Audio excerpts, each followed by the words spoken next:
We are just about 3 weeks away from the annual North Carolina Republican Party convention. And because it's an odd-numbered year, we will be electing leadership for our party: chair, vice chair, secretary, treasurer. And I want to remind you of something that happened just about a year ago. Shortly after the current chair was elected,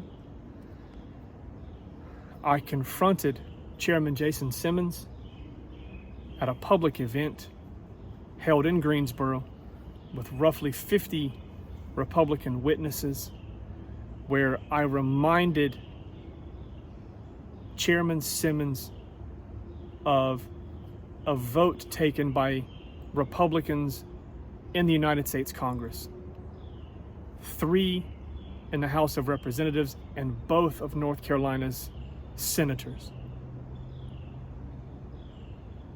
where an amendment was put forward on April the 12th of 2024, which would have required the federal government to obtain a federal warrant before looking into private electronic information from you. And 7 days later, on April the 19th, the U.S. Senate had a very similar, actually identical, amendment to this existing legislation, which would have required a federal warrant be obtained before federal agencies could look at your private electronic data. On April the 12th, 3 North Carolina representatives voted against that amendment, and 7 days later, both of North Carolina's senators voted against that amendment.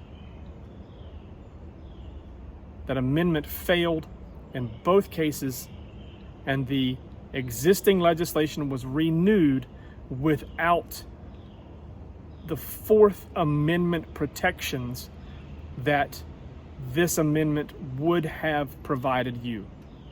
They voted against the Fourth Amendment of the Constitution, thus allowing federal agencies to spy on you without a warrant. I reminded Chairman Simmons and roughly 50 Republican witnesses of this vote,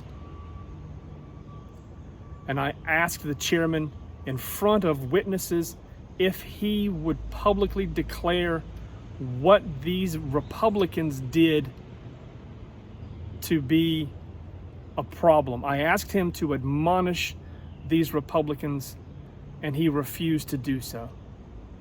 He said that's not his job. Now, I can give you a list as long as my arm of reasons not to support Jason Simmons in his reelection bid at the state convention, but I only need one. I only need the fact that he refuses to hold elected officials accountable.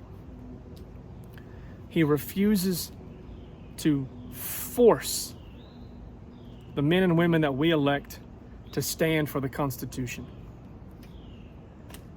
He refuses to force the men and women that we elect to stand for our own party's platform. I will not be voting for Jason Simmons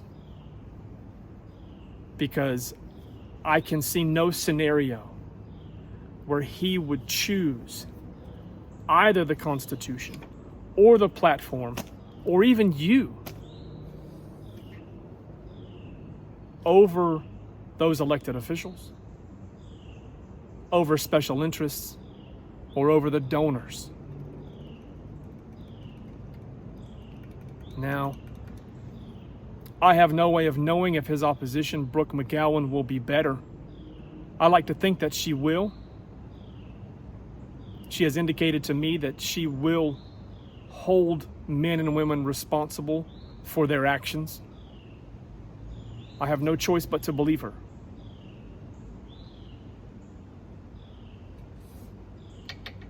Jason Simmons has proven that he will not stand up for you And for that reason, I will not be voting for him at the state convention in 3 weeks.